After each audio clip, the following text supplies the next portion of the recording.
우리가 예정을 입어 그 안에서 기업이 되었으니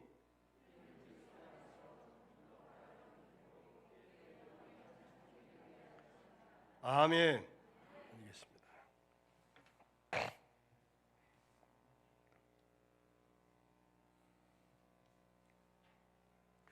우리가 이렇게 좋은 시설에서 예배하는 특별한 은혜를 다 힘입게 된 것은 전부 다 성부, 성자, 성령 삼위 하나님의 특별한 은혜임을 기억하셔야 됩니다.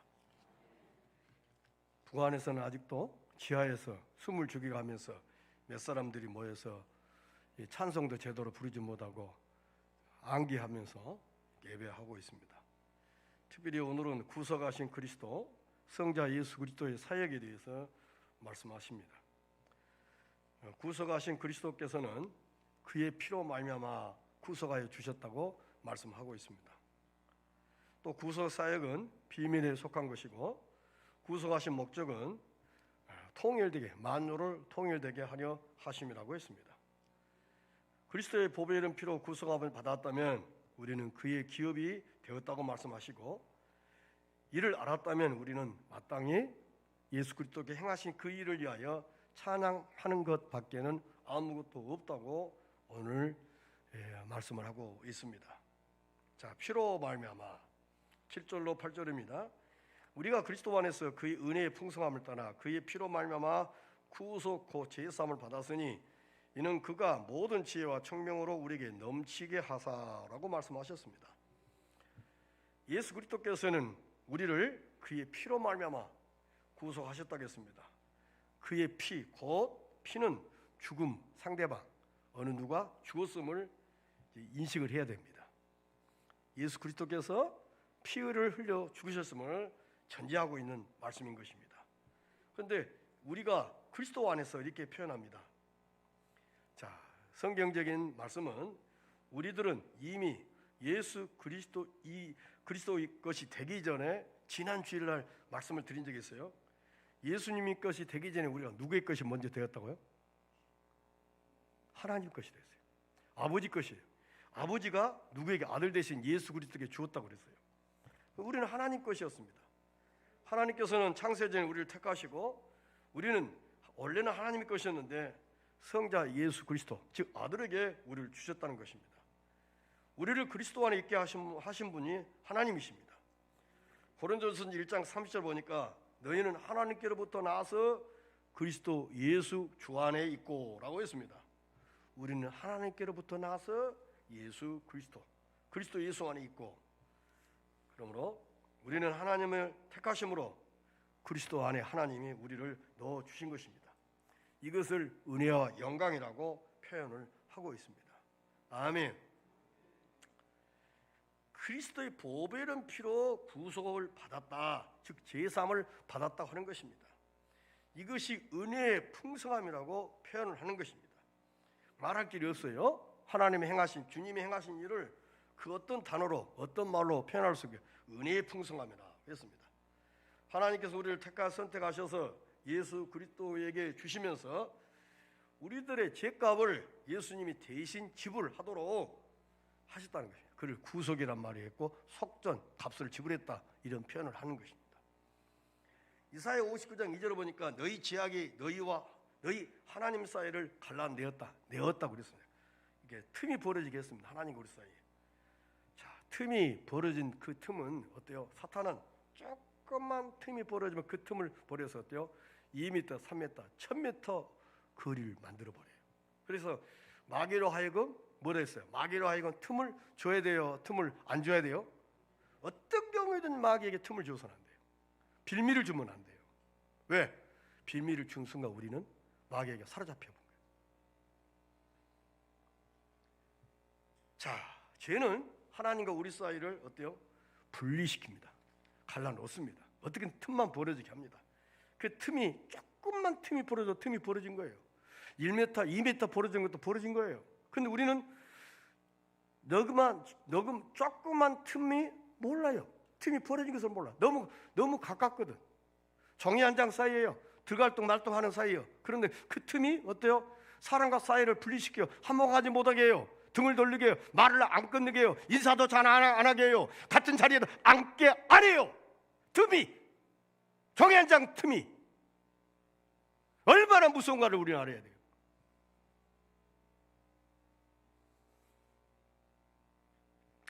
우리를 구원하신 것은 그의 죽으심으로 임이라고 했습니다.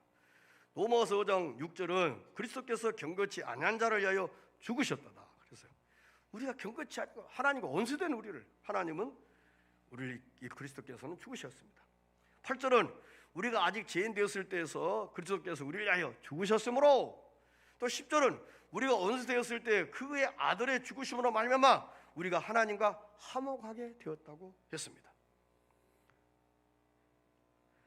오직 그의 죽으심, 그의 죽으심만이 우리를 구원하실 수 있었다고 하는 것입니다. 아멘. 자, 우리가 출애굽 과정에 이스라엘 백성들이 출애굽할 때에 바로 왕에게 하나님은 마지막 장자의 재앙을 칩니다. 사람의 큰 먼저 태어난, 그리고 짐승에 처음 난 것 다 죽습니다. 근데 하나님이 모세를 통해서 이스라엘 백성들이 사는 그들에게는 사람이 있는 좌우, 문설주, 임방에 피를 발로 하겠습니다. 장자가 죽어야 됩니다. 그런데 지금 그 피를 받았잖아요. 양의 피를. 그러니까 이스라엘 백성들 편에서는 안 죽어요, 사람이. 근데 바로 왕 애굽 사람들은 사람이 죽어요. 무엇이 없어서 죽어요. 피가 있어서 살고 피가 없으면 죽고. 근데 이스라엘 백성들은 피가 있는데 자기는 안 죽었거든요. 누가 대신 죽었어요? 양의 피, 양이 죽었어요.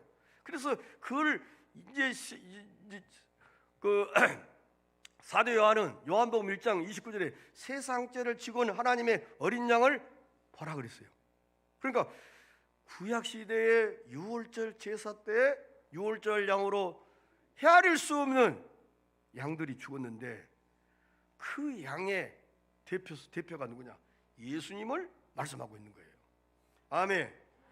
그의 피로 말미암아 구속하고 제사함을 받았다. 그의 피로 말미암아. 로마서 3장 25절 이 예수를 하나님이 그의 피로 인하여, 에베소 2장 13절은 그리스도의 피로 가까워졌느니라. 아멘.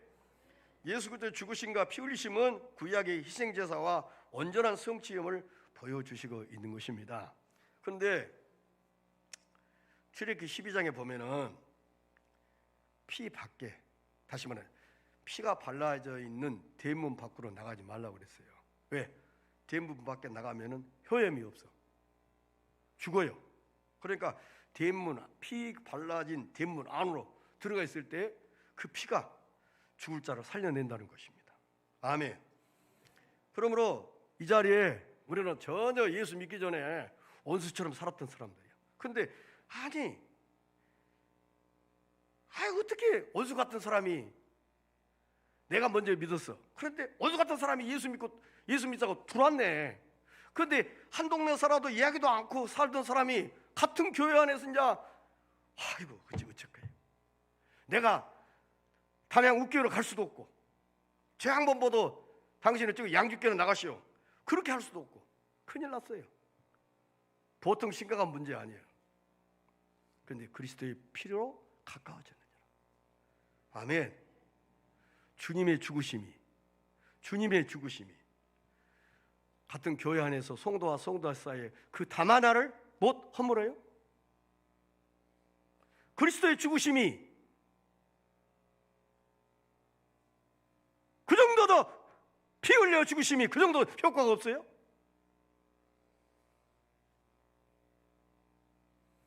그리스도의 피로 가까워졌느니라. 아멘. 그래서 언약 밖에는 구원이 없습니다. 그리스도의 보배는 피로 말미암아 구원을 누리게 된 것입니다. 그런데 그리스도의 종이라는 말로 표현을 했습니다. 그리스도의 종. 이제 구속을 받았을 때 우리는 하나님의 자녀가 됐고요. 또 다른 신분이 있는데 디모데전서 2장 6절에 그가 모든 사람을 위하여 자기를 따라합시다. 속전으로 이쪽 양반들 다 잠자고 있는가? 속전으로, 다른 사람 나도 이쪽 그냥 속전으로 숫자가 제일 많은데. 이 속전이란 말은 값을 주고 대신 샀다는 거예요. 그러니까 자 보세요.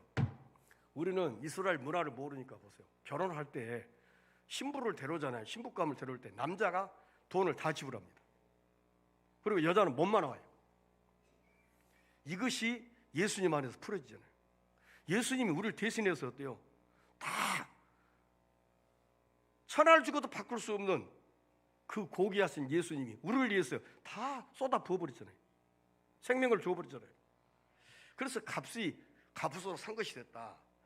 그러므로 고린도전서 6장 20절에도 너희는 너희 것이 아니요 값으로 산 것이 되었으니, 아멘. 우리가 값으로 산 것이 되었으니, 다른 신분은 그리스도의 종 혹은 그리스도의 노예인 것입니다. 사도 바울은 종이란 말을 어때요? 즐겨 썼어요. 그런데 우리가 옛날에 우리 부모님 세대나 할아버지가 너무 가난하게 살아가지고 남의 집에 무엇으로 살았어요? 머슴으로 살았거나 종으로 종이나 다름없이 살았어요. 그래서 우리들은 종이란 말, 노예란 말, 머슴으로 살았다는 말을 어때요? 즐겨 쓰지 않아요. 그런데 바울은 즐겨 썼어요. 종이란 말을. 왜? 예수님이 값을 지불하고 샀기 때문에 누가 안 붙여주니까 자기는 나는 주의 종입니다. 당신의 노예입니다. 이렇게 말씀하는 거예요. 아멘. 우리 주인은 누구예요? 예수님이에요. 그런데 우리가 주인 노릇하면 돼요? 내가 악 노릇하면 돼요? 오로지 주인 되신 분만이 명령만 살아있어요. 아멘. 주님 말씀만 살아있어요. 우리는 그분의 말씀에 무슨 의도인지, 저번에 말씀의 의도가 무엇인지를 바르게 알려고 노력을 해야 돼요. 저번에 말씀이 무슨 뜻인지. 아멘. 그래야 노예의 신분, 종의 신분으로서 그리스도 종이란 말을 즐겨 써야 됩니다. 또 우리가 그리스도의 보배인 피로 구속을 받았기 때문에 이 모든 것 자체가 오직 은혜입니다. 오직 은혜, 그의 은혜의 풍성함을 따라, 은혜의 풍성함을 따라. 왜냐하면 우리에게 값을, 만약에 어떤 것을 주님이 요구하셔서 우리에게 그 요구한 것을 우리가 다 들어줄 수 있을 만한 형편과 상황이 못 돼요. 그래서 예수님이 값없이 우리를 대신해서 피 흘려 죽으신 것입니다. 그런데 그것이 은혜의 풍성함을 따라라고 표현을 한 것입니다. 로마서 3장 24절에도 하나님의 은혜를 값없이 의롭다 하심을 얻은 자 되었다고 말하고 있고요. 1장 18절에도 그 기업의 영광의 풍성, 우리가 장차 누릴 찬란한 영원한 기업의 풍성함을 우리 성도들이 알기를 원하셔요. 자 보세요. 저를 보세요. 눈 감은 사람, 눈을 뜨라니까 얼마나 눈이 자동으로 잘 감깁니까? 일하다가는 절대 눈을 안 감겨요. 일하다가는 절대 눈을 안, 실수할까 봐서. 근데 교회에서는 그냥. 바울은요 하나님 나라까지 다녀왔어요. 바울은 하나님 나라를 다녀왔어요. 하나님 나라 영광스러운 찬란한 세계를 눈으로 다 영적으로 다녀왔잖아요. 근데 이 땅에 살면서 굉장히 고통과 아픔과 힘든 삶을 살아요. 그런데 찬란한 영광스러운 그 하나님 나라 세계가 이 땅의 시험, 이 땅의 고난, 동족의 아픔, 강의 위험, 우리 겪는 고통은 아무것도 아니에요. 그런데 그런 고통들이 찬란한 영광과 비교도 못해. 그래서 찬란한 하나님 나라 영광을 때문에 이 땅의 고통, 아픔을 다 이겨낼 수 있어요.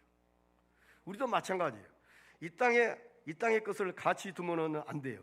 하나님 나라를 가치 있게 두고 이 땅의 것을 다만 필요해서 하나님이 허락하셔서 주신 것이고, 하나님 나라가 가치 있고 찬란한 영광이 비교할 수 없는 것임을 알아야 돼요. 그래서 영원한 기업의 풍성함을 말씀하고 있는 것입니다.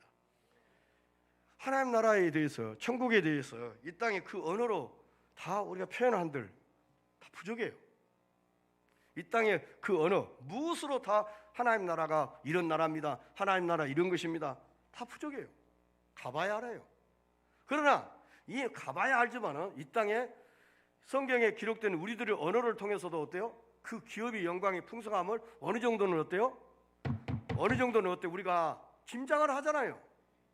어느 정도 짐작을 하는데 그 짐작하는 것이 더 깊이와 넓이를 더 측량할 수 없는 것을 알아야 돼요. 왜? 알아야만이 이 땅에 사소한 것에 의해서 얽매이지 않고 사소한 것 때문에 성질내지 않고 그러기 위해서 하늘나라 찬란한 그 영광스러운 풍성이 무엇인가를 알아야만이 이 땅에 자잘한 그런 것 때문에 신경질 내고 싸우지 않고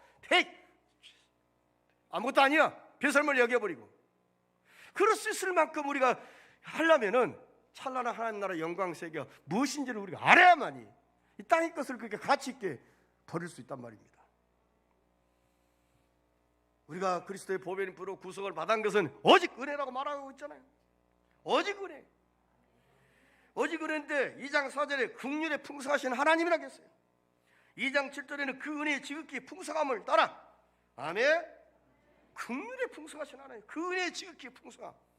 하나님의 은혜는 부족함이 없어요. 말로는 표현할 수 없어요. 자 보세요. 고린도후서 6장 10절을 보니까 가난한 자 같으나 많은 사람을 부유하게 하고 아무것도 없는 것 같으나 모든 것을 가진 자답게 만들어요. 하나님 은혜가. 바울은 아무것도 없었어요. 그런데 가난한 자 같으나 많은 사람을 부유하게 했고 아무것도 없는 것 같으나 모든 것을 가진 자답게 자신 있게 살았어요. 빌립보 4장 10절로 13절 보면은 내게 능력 주신 자 안에서 내가 모든 것을 할 수 있느니라. 그러니까 바울 사도 위에 바울 사도 삶의 모든 것들을 공급해 주시는 넉넉한 분이 계시는데 그분이 예수 그리스도임을 밝히고 있습니다. 자, 빌립보 4장 18절에 내게는 모든 것이 있고 또 풍부한지라. 할렐루야. 바로 그것이 예수 그리스도이십니다. 예수님에게는 모든 것이 있어요. 또 모든 것이 있는데 인색한 것이 아니라 풍성해. 아멘. 그리스도에게 모든 것이 있습니다. 자 보세요. 예수님에게 모든 것이 있기 때문에 우리는 모든 시선을 누구에게 관심을 초점을 맞춰야 돼요. 예수님에게 맞춰. 모든 것이 예수님에게 풍성한데 헛된 데에 신경 쓰면 안 돼. 예수님에게 초점을 맞춰야 그분으로부터 아멘. 자 명절을 잔치를 치르기 위해서 떡을 만들고 돼지를 삶아내고 막 그래요. 그러면은 그 집을 왔다 갔다 해요. 가난하니까 우리는 먹을 것도 없으니까 왔다 갔다 하다가 그 집에서 일하는 사람 눈에 딱 들리면 아야 이리 와라. 뭐 떡이라도 주고 아야 이리 와라. 돼지고기 한 점 주고. 내가 무슨 말을 하려고 하는지 몰라요. 알겠어요? 내 말하고자 하는 말은? 우리 집에는 떡도 없어. 근데 저 잔치집에는 떡도 있고 먹을 것도 있으니까 괜히 왔다 갔다 해. 예쁘니 왔다 갔다 해. 왜? 저 안에서 일하는 사람이 눈만 맞춰라. 만약에 아재 같으면 집안에 아재 못 하세요? 이리 와. 그러다 떡 만들다 떡을 줘. 그리고 또 있다가 지나가면 고기 구우면 이리 와. 한 점 먹어라.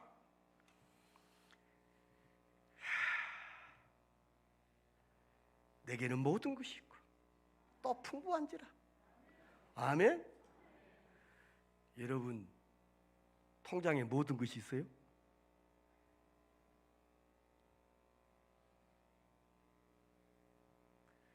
에베소 3장 8절에 보니까 모든 성도 중에 지극히 작은 자보다 더 작은 나에게 은혜를 주신 것은 측량할 수 없는 그의 풍성함을 이방인에게 전하기 위하여.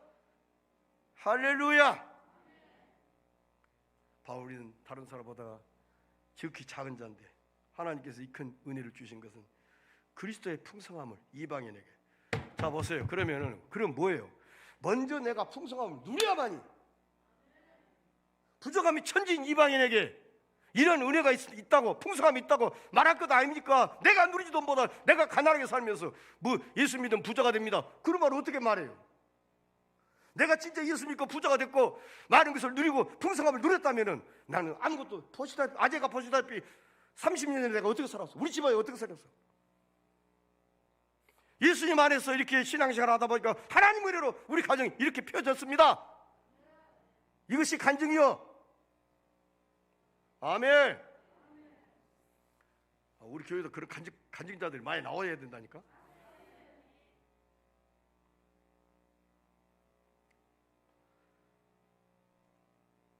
은혜의 영광, 은혜의 풍성, 찬란한 하나님 은혜. 아멘. 아무리 생각해도 우리 같은 사람이 그리스도의 보배의 피로 구속받고 제사받고 하나님의 자녀가 된 자체가 은혜요. 그 은혜를 영광과 은혜를 풍성함으로 표현을 한 것입니다. 자, 또 보세요. 9절에 보니까 그 뜻의 비밀을 우리에게 알리셨으니라고 했어요. 복음은 비밀입니다. 복음의 비밀은 유대인과 이방인이 하나 되기 위해서 하나님 후사가 되었다고 했어요. 이방인과 유대인이 하나 되기 위해서 그리스도 하나님 후사가 되었다는 거예요. 나아가 하늘에 있는 것이나 땅에 있는 것이 그리스도 안에서 통일되게 하려 하십니다. 자, 보세요. 고린도전서 2장 7절에 오직 비밀한 가운데 있는 하나님의 지혜를 말하는 것이 나고 감추었던 것인데 하나님이 우리 영광을 위하사 만세전에 이 미리 정하신 것이라. 무슨 말인가 하니 창세기 3장 15절에 여인의 후손에 대해서 나와요. 여인의 후손과 그 뱀, 여인의 후손이 어때요? 뱀의 머리를 어때요? 상하게 할 것이고 뱀은 여인의 후손을 여인을 어떻게 발을 묶 것이 발뒤꿈치를 물 것에 대해서 나와요. 그래서 이것이 뭔 말인지 모르겠잖아요. 이것이 이 말만 가지고는 뭔 말 모르겠어요. 그런데 그 점차적으로 이제 그 시간이 흘러가면서 그것이 확대되고 더 이해감이 빠르게 나오면 그래서 이사야 가면 딱 처녀가 잉태할 것이 나오고 또 그 예수님에 대해서 그 평강과 뭐 이게 나오잖아요. 아하. 그리고 이제 신약에 와서도 예수님이 하신 말씀을 제사장과 사두개인들, 바리새인들은 어때요? 감추이고 그리고 못 본다고 하는 사람들에게는 보여주고 본다는 사람들은 못 보게 해버리고. 무슨 말인가 하니 예수님 당시에 사두개인, 바리새인들, 제사장들, 레위인 사람들도요 성경을 달달달 외운 사람들입니다. 구약 모세 오경에 대해서. 그런데 모세 오경의 주인공이 누구예요? 예수님이에요. 그런데 예수님이 이 땅에 오셨는데 그 예수님을 못 봐본 거예요. 자기는 눈으로 떴다 갖고. 근데 나머지 사람들은 성경을 가지고 있어도 이해를 못하고 그래서 눈을 앞을 못 본 사람처럼 그런 자에게 하나님 눈을 떠서 보게 해주었어요. 바로 우리 같은 사람에게. 그것이 비밀이었어요. 자, 비밀이 벗겨졌습니다. 골로새 1장 20절 이 비밀은 만세와 만대로부터 옴으로 감추었던 것인데 이제 그의 성도들에게 나타났다 그랬어요. 성도들에게 원래는 감추어졌던 것인데 골로새 2장 2절에 하나님의 비밀인 그리스도를 깨닫게 하려 함이라. 그러니까 성도들에게 나타났는데 그 성도들에게 나타난 것이 그리스도라. 비밀을 깨닫게 하라. 베드로전서 1장 10절에도 복음의 비밀은 선지자들도 부지런히 연구하고 살펴봤다고 그랬어요. 그러니까 원래는 비밀은 다 아는 것은 비밀이 아니에요. 특정한 사람, 몇몇 사람, 그거 아는 사람만이 아는 거예요. 비밀이에요. 아멘. 서재실에 저 3층 비밀번호가 있어요. 아는 사람 몇 사람 안 돼요. 나는 그 비밀번호를 의미를 부여했어요.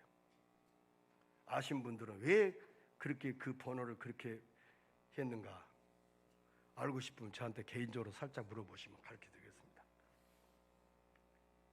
그러니까 누구든지 문을 못 열게 됐어요.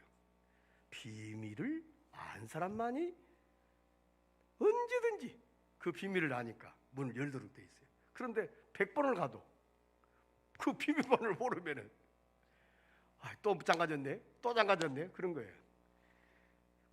예수님이 비밀로 구약 시대부터 숨겨졌는데 때가 되니까 말구에 탄생하시고 근데 지금도 유대인들은 초림의 주님을 안 왔다고 그래요. 왜? 너무 초라한 모습으로 초림의 주님이 이 땅에 오셨단 말입니다. 말구이. 그리고 십자가에 죽으실 때 그렇게 비참하게 만약에 왕이라면 주권자라면 권세자라면 그렇게 힘없이 죽을 수가 없어요. 그래서 그들은 안 믿은 거예요. 그러나 우리는 초림의 주님이 그렇게 말씀이신 분님께서 때가 되어 여자의 몸에서 이 땅에 오시 그리스도께서 십자가에 피 흘려 죽으심으로 우리를 구속해 주셨고 그가 다시 오시겠다고 약속하신 대로 우리는 그날을 기다리면서 지금까지 신앙생활을 하고 있지 않습니까? 이게 달라요. 비밀이 아직도 유전되기는 안 벗겨졌고, 비밀은 우리 때가 되고 우리에게는 벗겨져서 그 비밀을 알게 됐다. 비밀의 주인공은 그리스도이시다. 아멘. 자, 통일되게 하려 함이라. 10절을 보니까 다 같이 읽읍시다. 하늘에 있는 것이나 땅에 있는 것이 다 그리스도 안에서 통일되게 하려 하심이라. 아멘. 때가 찬 경륜. 갈라디아 4장 4절에 때가 참에 하나님이 그 아들을 보내사 여자에게 나게 하시고, 또 9절에 때가 찬 경륜이라고 했어요. 때가 찬 경륜을 위하여 예정하신 것이라 그랬습니다. 아멘. 때가 되면 예수님 오셨습니다. 때가 되면 예수님이 이 땅에 다시 영광의 주님이 우리 가운데 오시게 될 것입니다. 아멘이십니까? 1장 23절을 보십시오. 에베소 1장 23절 보니까 교회는 그의 몸이니 만물 안에서 만물을 충만케 하시는 자의 충만이니라. 아멘. 안성될 나라입니다. 만물을 다 충만케 하는. 2장 12절을 보십시오. 에베소 2장 12절을 보십시오. 자, 에베소 2장 12절. 그때 너희는 그리스도 밖에 있었고 이스라엘 나라 밖에 사람이라. 그러면 이 그리스도 밖에 있었고 이스라엘 나라 밖에 사람이라, 누구에 대해서 이야기한 것 같아요? 누구에 대해서? 우리를 이야기한 거예요. 지금 우리는 그리스도 밖에 있었습니다. 그리고 이스라엘 나라 밖에 사람이었습니다. 또 약속의 언약들에 대하여는 어때요? 예인이었습니다. 세상에는 소망이 없고 하나님도 없는 자, 오늘 우리의 모습을 지금 바울은 말합니다. 그런데 어떻게 달라졌는가 봅시다. 13절 보세요. 이제는 전에 멀리 있던 너희가 그리스도 예수 안에서 그리스도의 피로 무엇이 됐어요? 가까워졌느니라. 아멘. 이런 말이 있어요. 자, 우리의 먼 친척보다 가까운 이웃이 가깝다는 거예요. 그런데 교회 안에서는 어때요? 다 예수님 밖에서는, 우리가 교회 밖에서는 그렇게 멀어졌는데, 세상에 교회 안에서 한 식구가 된 보니까 형님 동생 되고 그렇게도 가까워질 수가 없어요. 그렇게도. 14절 보세요. 그는 우리의 합형이신지라 둘로 하나를 만드사 중간에 막힌 담을 허시고. 아멘. 중간에 막힌 담을 허시고. 근데 제일로 이스라엘 나라에서 골치가 뭐냐면은 유대인과 이방인이 하나 된 것은 어때요? 하늘이 쪼개져도 안 될 일이에요. 왜? 그만큼 이스라엘 백성들은 선민이라는 의식을 아주 죽자 살자 그걸 고집하고 있거든요. 자기들만 선택받은 민족이 아브라함 후손이라고 그랬어요. 근데 우리는 영적으로 우리는 아브라함의 후손이 된 거예요. 육신적으로는 아브라함 후손이 못 돼요. 왜? 아브라함 피를 못 받았기 때문에. 그러나 영적으로 그리스도의 보배는 피로 양자의 영을 받아서 우리가 하나님의 자녀가 된 것입니다. 아멘. 예수 그리스도의 피는 하늘과 땅에 있는 모든 것들을 어때요? 다 통일되게 하나 되게 하는 거예요. 이거의 비밀이라고 했습니다. 이런 의미를 생각하면 하늘의 것 땅의 것이 어떻게 하나 됩니까? 될 수가 없잖아요. 그런데 예수님이 하나 되게 하신 것이다. 그래서 대개 나라와 권세 영광이 아버지께 영원히 있사옵나이다. 아멘. 아멘. 대개 나라와 권세 만유보다 크신 분. 11절에는 기업이 되게 하신다고 그랬어요. 2장 11절 보니까 기업이 모든 일을 그 마음에 온대로 역사하신 자의 뜻을 따라 우리에게 예정을 입어 그 안에서 기업이 되었으니, 기업이란 말은 하나님의 소유, 하나님의 것이 됐단 말입니다.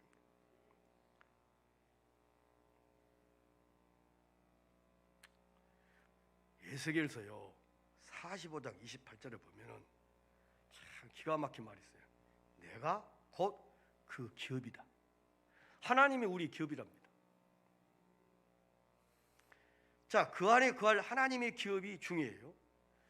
우리들이 통일 계획의 일원으로 포함되어 있습니다. 하나님이 그 하늘의 것과 땅에 있는 것이 통일되게 하려는 데 있어서 그 통일된 계획 속의 일원으로 우리가 이룬 구성원이에요.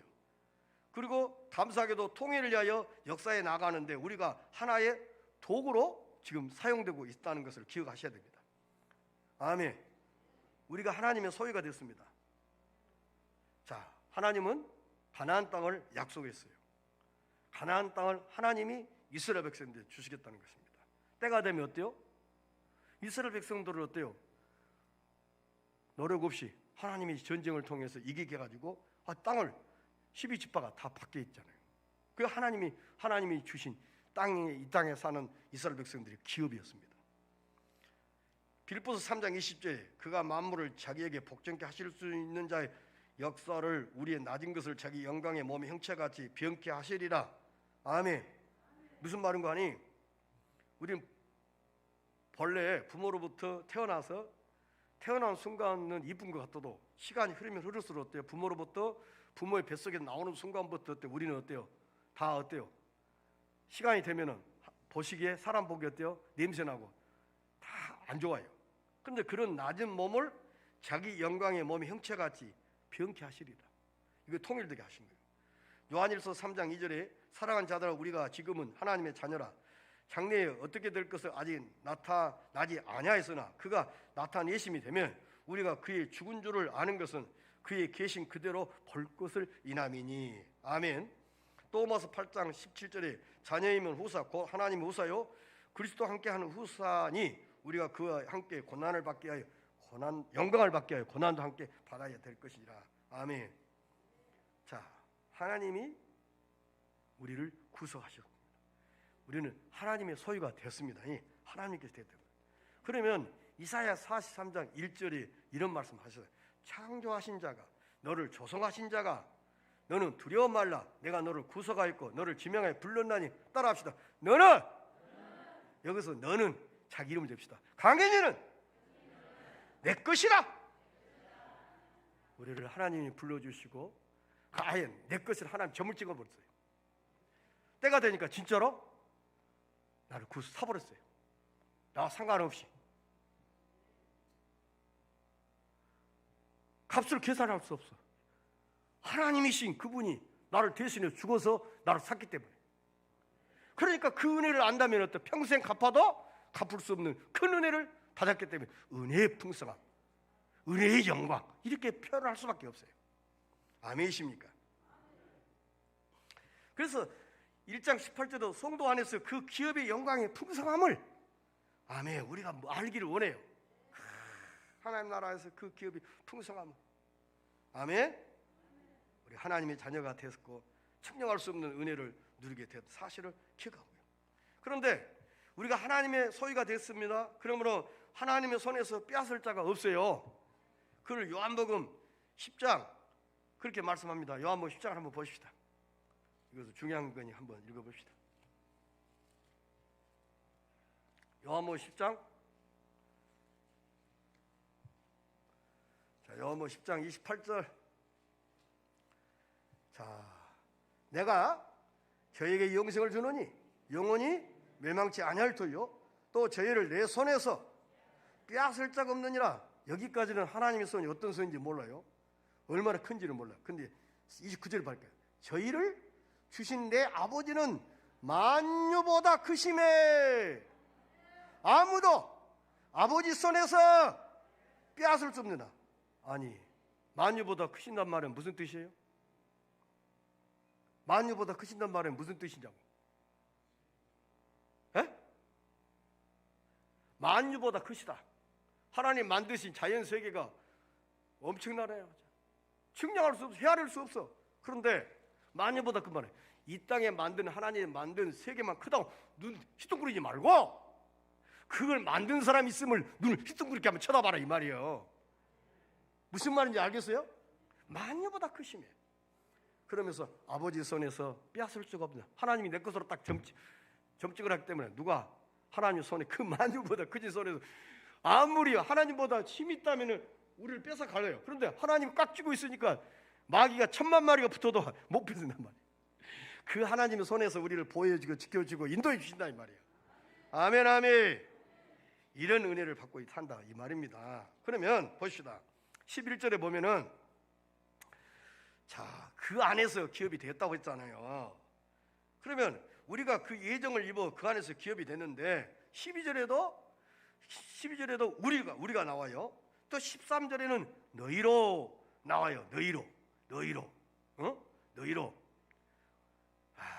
근데 14절에는 우리가 나와요. 그러면 여기서 우리는 어떤 뜻일까?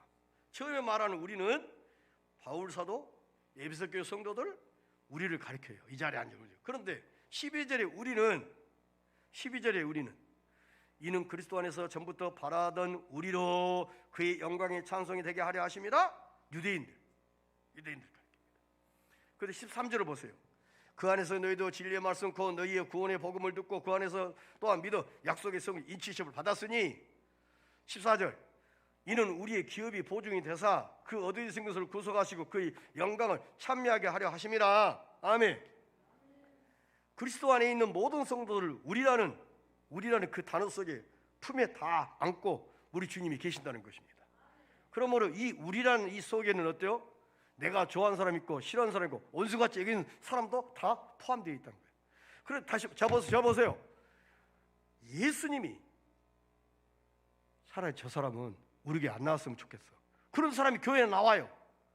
그런데 예수님이 그런 사람을 나와 하나 되게 하시려고 불렀는데 나는 싫어. 나는 절대 저 사람 하나 안 될 거야. 저 사람 말도 안 할 거야. 저 사람이 앉으면 난 뒷자리는 지고 저 사람 앞에 난 뒤에 이렇게 할 거야. 저 사람과 절대 한 잔의 밥도 안 먹을 거야. 이러면 누가 주인이에요? 누가 주인이냐고? 내가 주인이죠. 예수 믿는 사람이 그럴 수 없어요. 주님, 나는 싫어요. 나는 원하지 않아요. 그런데 주님이 내가 원해서 구원해 준 거 아니잖아요. 나는 원한 거 상관없이 주님이 구원해 주셨어요. 그러나 그 구원의 은혜를 생각하니까 어때요? 너무 깜짝 놀랄 만해요. 세상에 이 구원의 가치를 아는 사람은 깜짝 놀라죠.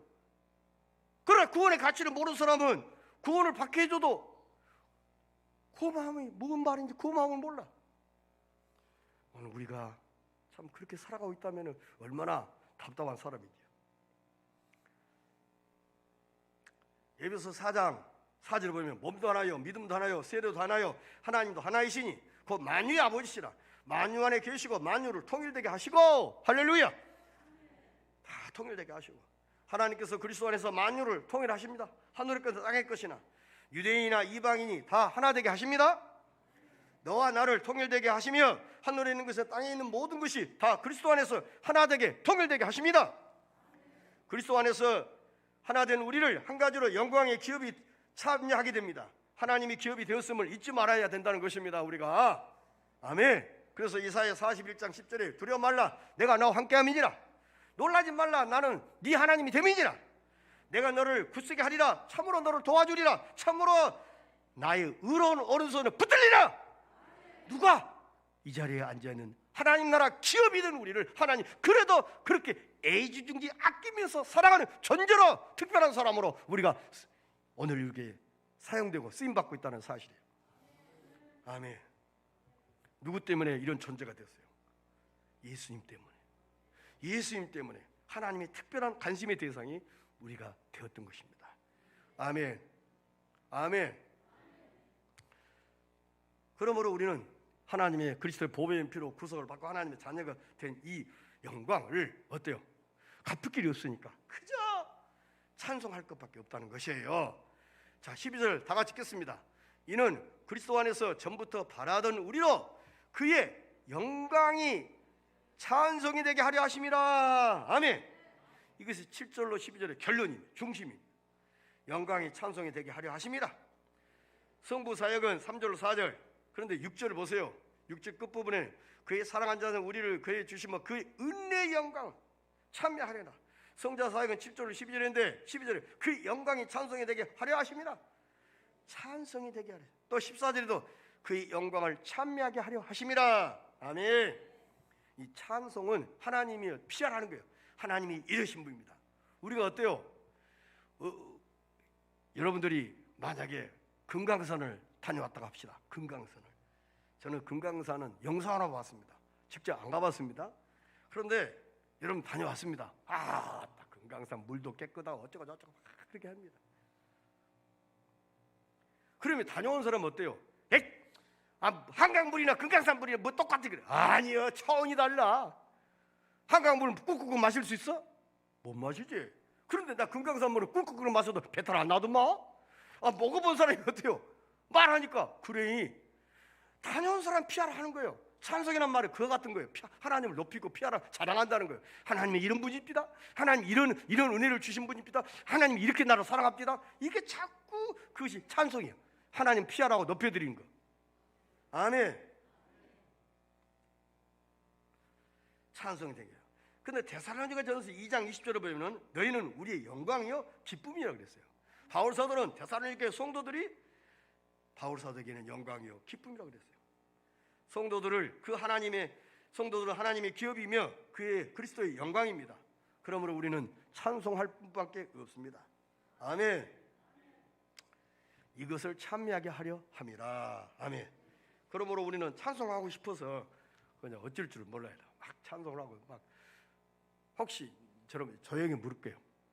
오후 예배 때 찬송을 했는데 혹시 여기 이 사이에 땀이 좀 찼습니까? 여기 사이에 땀이 찬 사람 저밖에 없군요. 얼마나 손뼉을 친 여가 땀이 나 달아봤 흔적을 해봤다.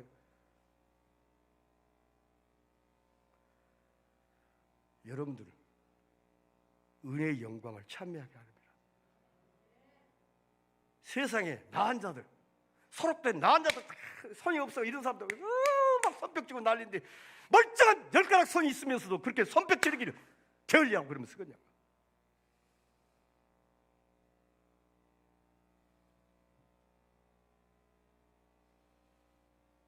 찬미하게 하려. 여러분들이 이렇게 기도하십시오. 하나님, 오늘 목사님이 이렇게 말씀하는데 다 이해할 수 없지만 바울 사도가 누렸던 그 은혜를 나도 한 번이라도 좀 마음껏 누릴 수 있는 은혜를 좀 경험할 수 있게 해달라고. 그래서 바울이 사도행전 16장 보면은 감옥에 갇혔을 때 밤중에 찬송을 했잖아요. 한란과 핍박 중에도 성도는 신앙 지켰네. 이 신앙 생각할 때도 죽어도 영광 되도다. 아멘. 세상에 그렇게 죽지 못해서 매를 맞고 그랬는데 밤중에 어떻게 찬송 소리가 터져요? 성령이 강력히 역사하니까. 이런 은혜를 체험해야 돼요. 지식적으로만 하나님을 대해서 알고 있는 거 감사해요. 그러나 그 지식이 머물면 안 돼. 그것이 가슴으로 내려와야 돼. 가슴이 뜨거워서 견딜 수 없어요. 자, 보십시오. 우리가 지금 열 체크가 있잖아요. 그 체크, 열 체크 손만 넣으면 어때요? 몇 도가 나오고 뭐라고 하는 건가요? 예? 정상입니다. 여러분들은 기가 참 잘 들린 것 같아요. 나는 처음에는 명당입니다 그렇게 들렸다. 그래서 왜 이런 소리가 나지? 그랬더니 정상입니다인데 명당입니다 꼭 안 들어. 이 기가 거짓말한 거예요. 그런데 그거는 넣기만 하면 36도 5, 36도 6 막 그리고 딱 멋이 나와요. 넣기만 하면. 자, 보세요. 딱 찬송하면은 막 이래도 시원찮은데 정말로 이러면 한심 나버리지. 찬미하게 하는 것이라. 이사야 49장 18절을 보면은 내 눈을 들어 사방을 보라. 그들이 다 모여 내게로 오느니라. 내가 반드시 그 모든 무리를 장식을 삼아 몸에 차며 뛰기를 신부처럼 할 것이라. 무슨 말인가 하니 성도들이란 그리스도를 빛나게 해드리기 위한 장식이에요. 자, 신랑 대신 예수님이 신부가 어때요? 신랑도 혼인식에 임하려면 다 준비하잖아요. 그러나 신부가 어때요? 가장 아름답게 꾸미지 않습니까? 그럼 그렇게 신부가 아름답게 꾸미는 것은 누구를 위함 꾸민 거예요? 신랑을 위해서. 그러니까 성도들이 바로 참여하게 하려 합니다. 하나님께서 베푸시고 그리스도께서 그리스도의 보배는 피로 우리 구속하시고 속전대사 그 큰 은혜를 생각하니까 우리의 삶이 예수 그리스도를 찬미하고 예수 그리스도에게 신부되는 그 아름다운 모습으로 무장하는 거예요. 그리고 찬송도 하나의 무기예요. 아멘. 그러면 찬송을 시원찮게 생각하면 안 됩니다. 찬송을 시원찮게 생각하면 안 됩니다. 찬송이 되게 하려 하십니다. 아멘, 아멘. 그의 영광에 찬송이 되게 하려 하십니다. 아멘. 자, 오늘 말씀을 마치겠습니다. 그 안에서 그리스도 안에서 그의 은혜의 풍성함을 따라 그의 피로 말미암아 구속과 제사함을 받았으니 비밀이 때가 되어 그리스도가 비밀인데 밝혀졌고요. 또 하늘의 것이나 땅의 것이 다 그리스도 안에서 통일되게 하려 합니다. 아멘. 또 그 기 안에서 기업이 되게 하셨고, 그러므로 기업이 된 우리가 영광의 찬송이 돌려야 한다는 것을 꼭 기억하십시다. 그리고 이제 숙제로 여러분들 이제 숙제로 한번 풀어갑시다. 말씀을 받았으면 적용을 해야 되기 때문에 우리가 우리 가운데 혹시라도 하늘 것이나 땅의 것이 통일되게 하는데 혹시라도 교회 안에 성도들끼리 조금 껄끄럽거나 그런 분들 혹시 마음적으로 있다면 기도하면서 손을 내미시고 풀어가시고, 아이고 집사님, 권사님 내가 잘못 생각한 것 같아, 미안해. 옛날같이 내가 권사님을 봤을 때 그렇게 다정하게 인사 못한 거 용서해, 이제 잘할게 하면서 교회 안에서 막힌담이 없어야 되겠잖아요. 아멘? 막힌담이 없어야 돼요. 왜? 주님이 이 땅에 오신 이유가 그거 하나 해결하지 못하기 위해서 오신